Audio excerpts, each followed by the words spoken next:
हाँ, ये सब बच्चे के साथ अलर्ट। कल हमने गणितीय संक्रियाओं का रामबाण पैटर्न अध्ययन किया था, जिसमें बच्चों को पहचान बताई गई कौन सी संक्रिया किस प्रकार के प्रश्नों में होगी।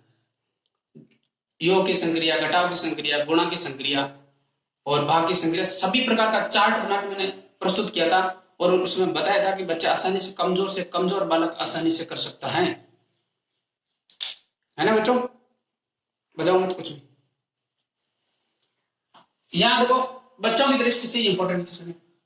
इसको भी मैंने इंपॉर्टेंट डाला, इसको भी मैंने इंपॉर्टेंट डाला, क्योंकि बच्चे अक्सर प्रश्न में सहज देते नहीं, बाकी की संक्रिया कर देती है, लेकिन इस प्रकार के प्रश्नों में बाकी की संक्रिया नहीं होती। किसकी होती है फिर? भाग की संक्रिया।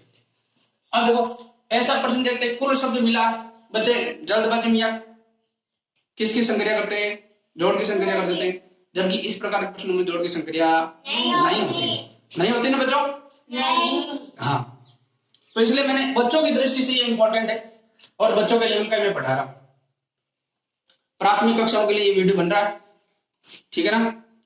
और वो एक बार उन्हें चार्ट जो मैंने रामबाण पैटर्न का बताया उनको अध्ययन करें, उनसे बहुत हेल्प मिलेगी। कमजोर बालकों को, जो विशेषकर कमजोर बालक है, उनको पहचान नहीं हो रही कि इसमें गुणा की संक्रिया होगी, भाग की संक्रिया होगी, उनके लिए बनाया था, जो आसानी से पहचान सकते हैं और आसानी से सीख सकते हैं।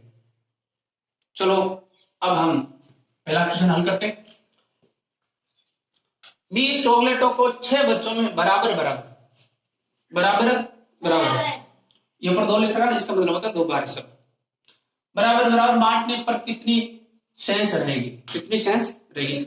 आप इस प्रश्न को ऐसे हल करें। इंपॉर्टेंट डालेगा, बच्चों की दृष्टि से इंपॉर्टेंट है, क्योंकि बच्चे अक्सर सेंस देखते ही कौन सी संक्रिया करते हैं? घटाव की संक्रिया कर देते हैं, और कुल देखते ही किसकी संक्रिया कर देते हैं? जोड़ की संक्रिया कर देते हैं।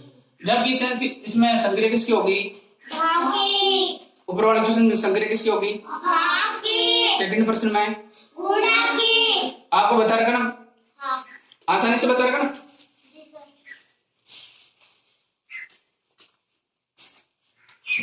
अब देखो कैसे करते हैं। यहां उत्तर नंबर डालिए आप।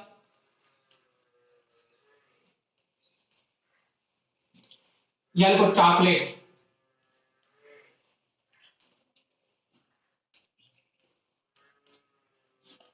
चॉकलेटों की संख्या बराबर 20। कितनी संख्या है? 20। और बच्चों की संख्या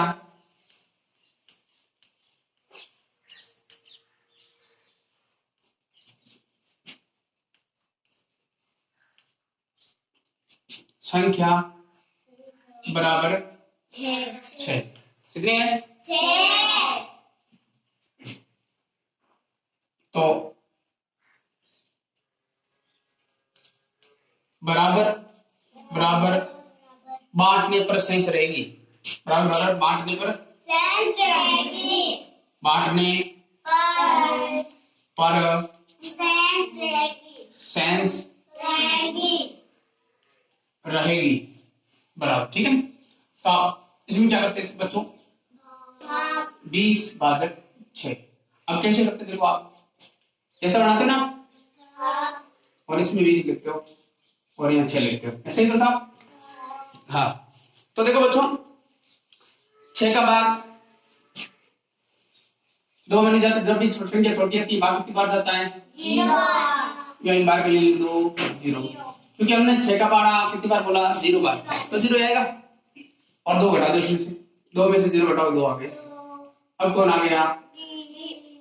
0 आ गया। तो कितनी संख्या होगी? 20। अब 6 का पहाड़ा बोलना है, 20 से ज्यादा नहीं आना चाहिए। 6 कम 6, 6 2 12, 6 3 18, 6 चौक 24 तो ज्यादा हो जाते, हमें ज्यादा नहीं चाहिए, बराबर चल सकता है।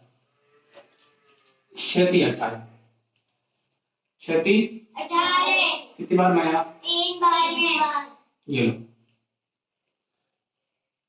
तो 0 में से 8 नहीं घटाया जा सकता, तो 1 हासिल लो, यहाँ से कितने होगी? 10। 10 में से 8 घटाओ, कितने बचते हैं? 2। तो यहाँ लिख दो। तो सेंस कितनी रहेगी चॉकलेट?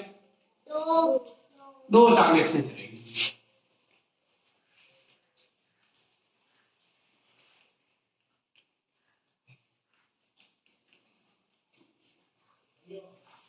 कितनी चॉकलेट की आंसर रहेगी? 2। इस प्रकार के प्रश्न में बच्चे अक्सर क्या कर देते हैं? घटाव की संक्रिया कर देते हैं, जबकि इसमें किसकी होगी? इसलिए मैंने बच्चों की दृष्टि से इस क्वेश्चन को इंपॉर्टेंट नाम दे दिया कि ये बच्चों की दृष्टि से इंपॉर्टेंट है। दूसरा क्वेश्चन को मैंने इंपॉर्टेंट दिया है क्योंकि बच्चे अक्सर कुल शब्द दिखते ही क्या कर देते हैं? योग की संक्रिया कर देते हैं, जबकि इस प्रकार के प्रश्न में योग की संक्रिया नहीं होती। तो किसकी संक्रिया होती है? गुणा की। चलो हम गुणा करते हैं इसमें।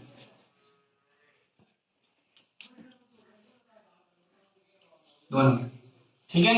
अब देखिए ध्यान दीजिए, इसको विस्तार से लिखना आना चाहिए, सिखाना आपको। हाँ।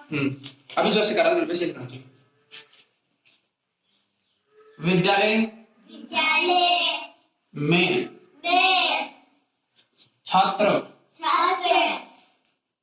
पढ़ते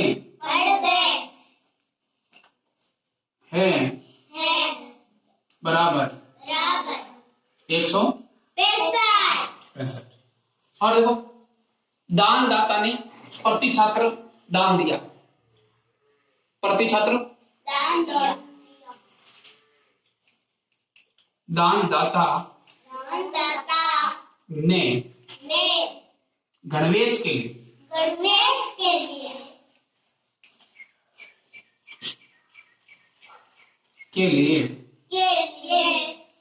दान दिया, के लिए प्रति छात्र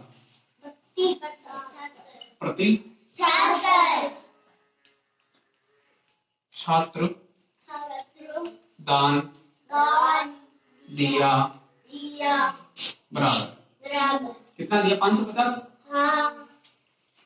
ठीक है, गणवेश के लिए 550 रुपए दिए। अतः क्या लिखोगे? क्या शब्द आता है? अतः दान दाता ने कुल राशि दी। अतः दान ने कुल राशि दी बराबर। ठीक है, तो क्या हो जाएगा? गुणा। अब देखिए बच्चों, थोड़ी जगह है कंजस्टेड, ठीक है ना, तो हम इस गुणा की संख्या उस तरफ करके इसका आंसर यहाँ लिखेंगे। ठीक है ना, ध्यान देना बच्चों,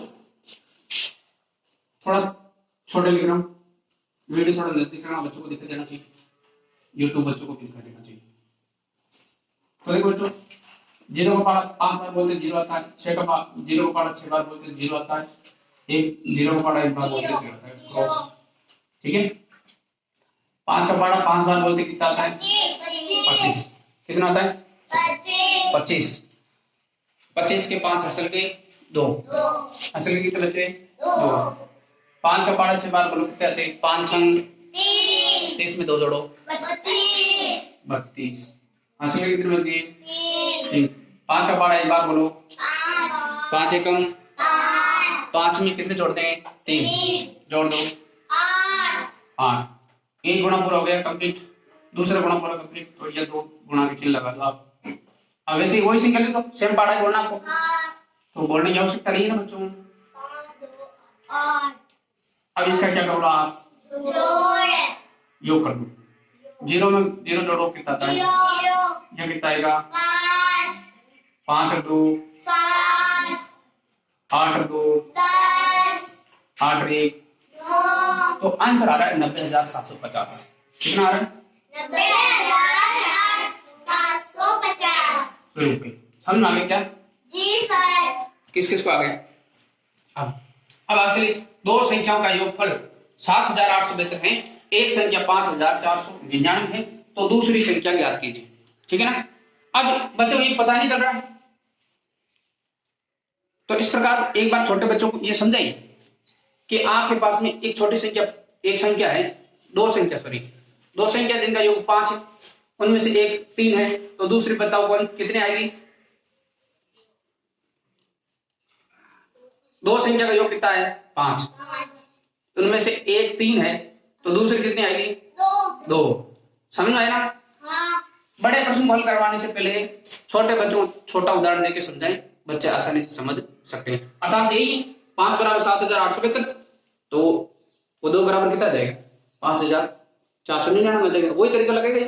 हाँ। इसमें घटाव की संख्या है नहीं, प्रश्न में दिया हुआ नहीं है, कहा दिया भी आपको शेष कब कितने बचे, है ना।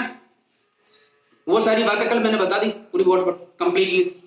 अब देखिए इधर देखिए आंसर कैसे लिखना आपको। आंसर दो संख्याओं का योग, दो संख्याओं का योग, दो संख्याओं संख्याओं का योग, का योग, योगफल योगफल बराबर, बराबर दो संख्याओं का योगफल बराबर कितना है 7,872। 7,872। एक संख्या कौन सी है? 5,499। 5,499। तो दूसरी संख्या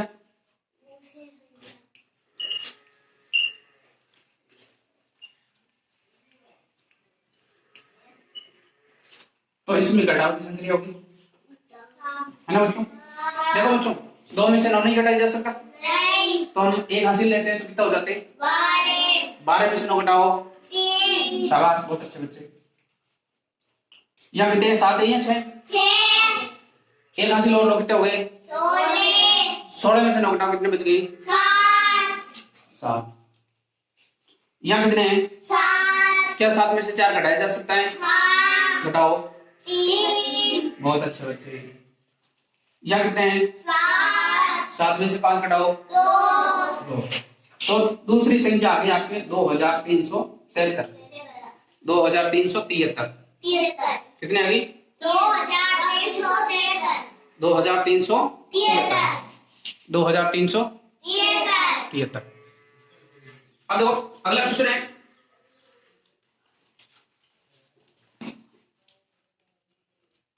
राम ने जनवरी माह में अपने खाते में 61,999 रुपए जमा कराए, फरवरी माह में 11,891 रुपए जमा कराए। तो बताओ राम के खाते में दोनों महीनों की कुल राशि बताओ, दोनों महीनों की कुल राशि बतानी क्या होगा इसमें। अरे ढंग से ऐसे कैसे बोल रहे हो, सारा समझाया हुआ है। हाँ तो यहाँ ले लो जनवरी माह में जमा कराए, जनवरी माह में जमा कराए बराबर 61,299 वेरी गुड 61,000 रुपए। ठीक है, वापिस से लिख दो फरवरी, ये लाइन वापस आ जाएगी, माह में जमा कराए बराबर तो 11,800 हाँ। अब देखो 11,891 तो दोनों महीनों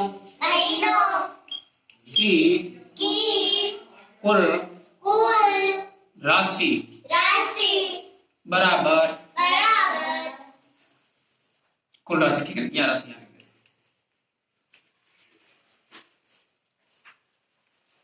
9 रेख 10 की असल का 9 9 18 रेख 19 का 9 असल का 9 8 17 रेख 18 का असल का 1 रेख 2 रेख 6 रेख कितनी संख्या आ गई, कितने रुपए आ गए 73,800। समझ आ गया बच्चों। गणितीय संक्रिया में व्यवहारिक प्रश्न हो गई और आपको रामबाण पैटर्न सारा समझा दिया, चार्ट बनाकर समझा दिया पूरा कंप्लीटली, है ना। आज के लिए